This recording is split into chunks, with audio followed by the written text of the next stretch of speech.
Anda kembali menyaksikan Bukan Perempuan Biasa, kita tiba di segmen ketiga masih bersama Kak Jen. Wah, luar biasa sekali. Tadi udah dijelaskan mengenai Gemini ya selaku founder. Kalau untuk di Jakarta kepikiran nggak buka cabang atau ranting di Sulsel atau gimana tuh Kak? Gemininya? Gemini ini. Oh, kita udah ada. Oh, udah ada. Iya. Masya Allah. Boleh tahu di mana dan ada di Kabupaten Endrekang. Oh, malah di kampung halaman. Di provinsi juga ada. Provinsi juga ya. ada. Wah, jadi udah gerak di 7 provinsi, 8 kabupaten. Oh, 7 provinsi, 8 kabupaten. Wah, saya pengen tepuk tangan deh. Udah, insya Allah semoga ini bisa dari Sabang sampai ke Merauke secepatnya. Targetan saya Sabang sampai Merauke, gimana Gemini ini bergerilya gitu. Wow, luar biasa. Nah, oke, mungkin kita pindah sejenak dulu ya Kak dari Gemini. Di samping sebagai seorang organisator ya, founder, Kak Jen ini juga pemirsa adalah sebagai seorang wirausahawan ya atau entrepreneurship. Ya, boleh tahu nih usahanya bergerak di bidang apa nih Kak Jen? Ya, pandemi itu betul-betul kemarin di Jakarta mengajarkan saya untuk gimana tetap survive tanpa mesti pulang kampung bawa ransel. Sehingga gerakan bisnis saya itu mulai dari pandemi itu, Mas. Ya. Kemarin itu saya punya circle di sana, kita buat namanya Warung Barokah. Itu jualan makanan khasnya, makanan Sulawesi Selatan. Ada palu mara, pisang hijau, nasi kuning. Dan itu saat pandemi. Di situ mulai geraknya. Ya banyak yang kemudian stres dengan keadaan. Betul. Tapi bagi saya justru salah satu peluang bisnis. Karena ya kita bisa di rumah, orang online dan lain-lain, tergantung strategi planning bisnisnya ini seperti apa gitu. Apalagi masakannya ya masakan khas ya. Bukan masakan luar negeri ya, masakan khas ya. Ini waduh.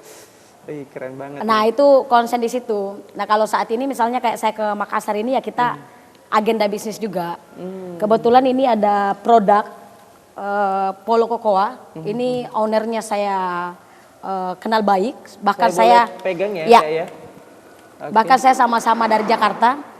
Cuma memang ini udah industri ya. Dia pabriknya di Tangerang, Cikupa.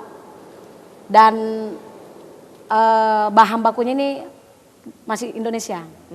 Jadi saya kemarin ke Makassar itu, makanya pas saya berkabar ke Masnya ini, agenda meeting bisnis juga. Kita targetan saya gimana gerak ke wilayah Indonesia Timur, tapi titik sentralnya ini adalah nanti di Makassar. Karena ya namanya kita kenal baik dengan ownernya, kita ya udah seperti kakak orang tua di Jakarta, ya kita orang Sulawesi punya tanggung jawab untuk masa sih ke wilayah barat dia bisa. Kok ke wilayah kita, rumah kita, wilayah kita nggak bisa gitu. Betul. Makanya saya punya semangat untuk gimana Indonesia Timur ini bisa Polo Cocoa juga ini gerak, tapi titik sentralnya adalah Makassar. Kalau boleh tahu Polo Coco ini kan terdiri dari 2 kata ya, Polo Coco atau jangan-jangan bersambung atau gimana nih Kak? Coco kan itu coklat. Coklat ya? Iya. Okay. Jadi ini kalau yang udah dikenal produknya sih Macy's ya. Macy's, jadi kalau mau makan donat ya di atasnya ini ada coklat. Macy's atau Mrs. Saras? Ya, itu nah. Kayak gitu, itu udah kalau itu dikenal. Makanya ya ini lagi mencoba membangun bisnis plan-nya untuk wilayah Indonesia Timur ya, seperti apa ya. Alhamdulillah kemarin udah beberapa meeting kita datangi toko-toko. Namanya gerak di bisnis, gimana hulu sampai hilir kita dapat. Gitu sih. Betul sekali. Jadi saya ya lagi banyak belajar main-main di sini, tapi fokusan untuk bisnis pribadi juga ada. Kalau Polo Coco-nya sendiri sudah berapa lama nih? Oh, kalau gerak pabriknya itu udah 10 tahun. 10 tahun. Wow. Cuma memang masih wilayah Jabodetabek, wilayah Sumatera. Makanya karena baru mudah-mudahan jodoh ya. Ini baru ketemu dengan orang Sulawesi ya, gimana supaya Indonesia Timur titik sentralnya tapi kita buat di Makassar. Gitu. Betul sekali. Nah, kalau tadi kan Kak Jen ini sempat mengatakan Warung Barokah, kemudian ada Polo Coco. Terus ada tadi saya garis bawah ada yang lain lagi. Saya korek lagi deh. Itu apa tuh yang lain lagi? Apa yang lain lagi tuh bisnisnya nih, usahanya nih? Apa sedang dirintis kah atau sudah jalan atau sudah lama malah? Sedang jalan sih. Oh, sedang. Ya, ya Boleh namanya. dibocorin ke pemirsa? Kalau kita lagi namanya belajar Mas, saya ya umur saya ini masih lumayan muda lah ya Mas ya. Masih masuk kategori generasi milenial dan belum terhapus dari undang-undang kepemudaan. Betul. Gitu. Masih gen Y. Jadi ya, gen Y benar-benar ya semua tempat, semua kesempatan itu kita jadikan peluang. Betul. Karena saya pikir hari ini yang perlu diperkuat adalah gimana kemandirian ekonomi. Kenapa orang terjun di bisnis? Betul. Karena ya kemandirian ekonomi itu prinsip saya gimana menebar kebermanfaatan buat banyak orang, tapi pondasinya kita dulu yang mesti kuat gitu. Karena ya gimana mau bantu orang kalau pondasinya kita sendiri belum sanggup gitu. Betul sekali.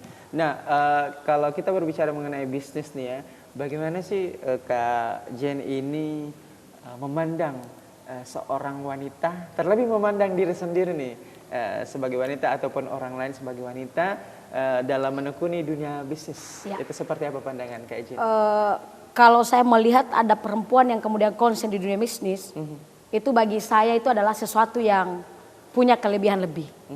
Karena artinya apa? Perempuan itu dituntut bagaimana keseimbangan antara domestik dengan publik. Jadi saya tertarik tuh kalau ada perempuan yang konsen di bisnis, oh ini perempuan luar biasa ini. Karena kebanyakan kita itu tantangannya di perempuan adalah di saat sudah berkeluarga konsen di rumah tangga. Nah betul tuh. Sehingga ketika dia mampu konsen di bisnis berarti keseimbangan antara domestik publiknya dia udah bisa atur. Makanya bagi saya menarik gitu. Dan hari ini ya itu tadi Mas, kalau saat ini saya alhamdulillah sih banyak banget yang untuk berpikir gimana saya ke partai politik. Betul. Tapi realitas dari keadaan bangsa kita hari ini khususnya di partai politik itu kalau nggak punya kekuatan modal itu bukan hal yang mustahil sih. Karena semua orang punya jalan. Tapi kalau saya secara pribadi gimana betul-betul memang membuat pondasi di bisnis dulu supaya kaya sehingga masuk pada legalitas kebijakan dalam artian DPR manapun itu ya kita punya betul-betul brandingan tersendiri. Oke, berarti udah ada sinyal nih, kita tahan dulu ya. Kita akan kembali usai jeda berikut ini, tetaplah bersama kami on TV Sosial TV Masa Kini.